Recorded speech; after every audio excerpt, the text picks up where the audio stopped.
Hello once again. This is the second batch of LPs from the albums that I bought while I was on holidays. And we're starting here with Gentle Giant, progressive early 70s British band. It's the album called Three Friends, which I think was their third album, released on Columbia Records. And they had this giant character on many of their album covers. But yeah, nice music.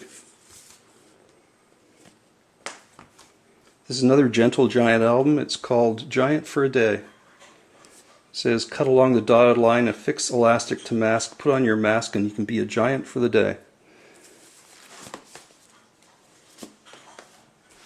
Now the next two albums I didn't buy for the music, and Sideshow Tink will appreciate these because they're Jackie Gleason albums, and I just love the cover on this. This is one's called Jackie Gleason Presents Music to Make You Misty. It's still in the shrink wrap too. And fortunately, the albums are in excellent condition, but I just love the covers on these. That was originally released in the early 1950s. And this one here is, I think it's a bit of a find. It's called Lonesome Echo. Now, it's the cover on this that's important, really, for me at least. 1955.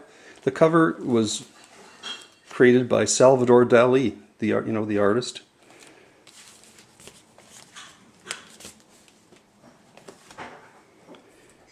Debbie Harry, Rockbird, which was her second solo LP in the 1980s, and it came after Cuckoo, I think. This is an Irish band that recorded some very good music in the 70s, and Horselips. This one's called Aliens. I have another Horselips album that's very good. This one is a little odd. It says original British Invasion, the hits of Frank Ifield, and it's a stereo copy from either, I don't know if it's France or Germany. Oh, it's Holland. It's a Dutch copy. Frank Ifield had one big hit over here, I Remember You, and he kind of sings and yodels in a way at the same time. And it's a great song. It's kind of easy listening, I suppose, but he was not really part of the British Invasion per se.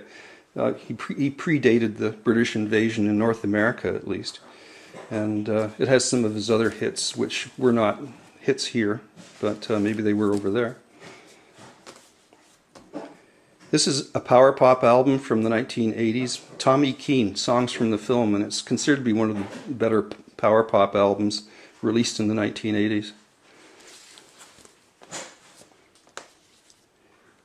Nick Kershaw, Radio Musicola. Very nice cover. I think Nick Kershaw was almost a power pop artist, although he was British. You don't think of the British recording artists as being power pop, though. This is an album that I used to have, and I don't know where it went. It's called the Kinks File Series. I don't know if these were released in the States or not, or in Britain, but it's a double greatest hits album of their singles up until around Victoria and Lola, which were on the Pie record label in the early 1970s. But it's an excellent double album collection of their hits.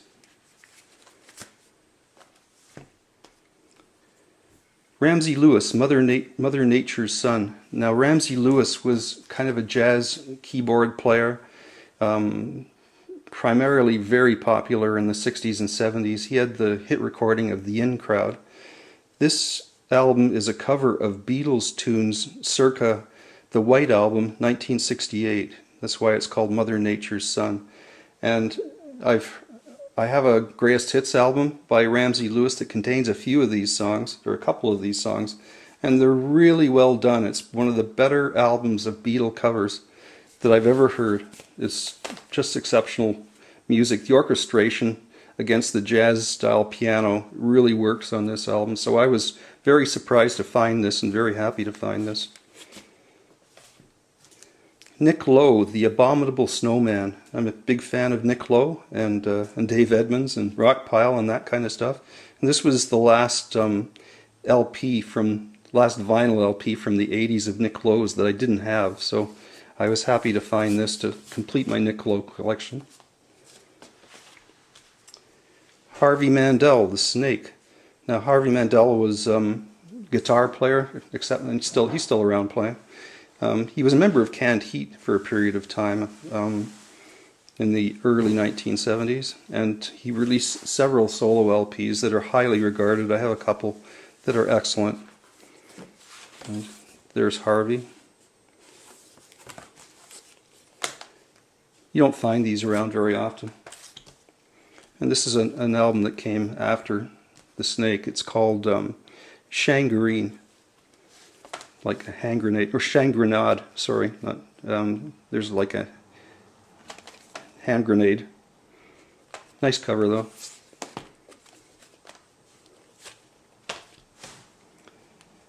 John Martyn. If you've heard John Martyn, you'd know why I picked this up. It's one of his 80s albums. You hardly ever find John Martyn albums around over here. It's called Sapphire. Excellent artist. The late John Martyn. He's no longer with us. This is the only Steve Miller album that I didn't have. It's called Rock Love. This one didn't, I don't think it sold very well. I think some of it's live. Now the bass player in Steve Miller's band at that time, what was his name now? He went on, oh, Ross Valerie. He went on to join Journey.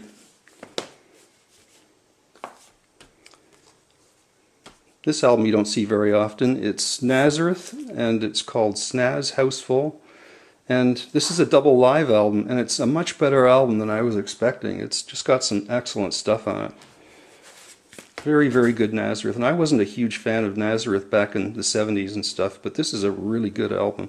I've kind of gotten into them later on in life.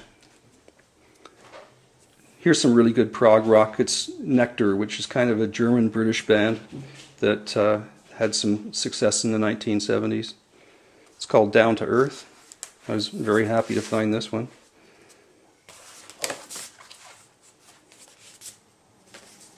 And Sandy Nelson, live in Las Vegas, which is some really good drumming, just fun to listen to, instrumental type music. Thanks for watching.